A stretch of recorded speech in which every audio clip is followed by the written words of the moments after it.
বাড়িতে যদি কাঁচা বড়ইয়ের আচার এভাবে বানিয়ে রাখেন দেখবেন এটা একদিনেই খাওয়া শেষ হয়ে গেছে। চলেন শেয়ার করি কিভাবে এই বড়ই আচার আপনি বানাবেন।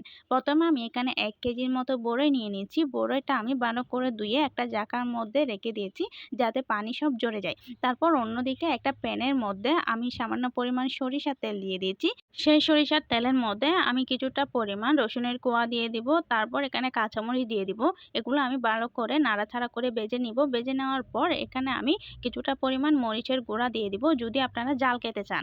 আর মরিচের গুঁড়া দেওয়ার পর এখানে আমি একটু লবণ দিয়ে দিব। দেওয়ার পর এগুলো একটু সিদ্ধ হয়ে যাওয়ার পর আমি এখানে বড়ই সব দিয়ে দিব। বড়ই সব দিয়ে দেওয়ার পর এখানে আমি তারপর ভিনেগার দিয়ে দিব। ভিনেগার দিয়ে আমি এই বড়ইগুলো কিছুক্ষণ সিদ্ধ হতে দিব। এখানে ভিনেগারের সাথে বড়ইয়েরও কিছুটা পরিমাণ পানি বের হয়ে যাবে, যার কারণে পরবর্তীতে আপনাকে আর কোনো পানি দিতে হবে না।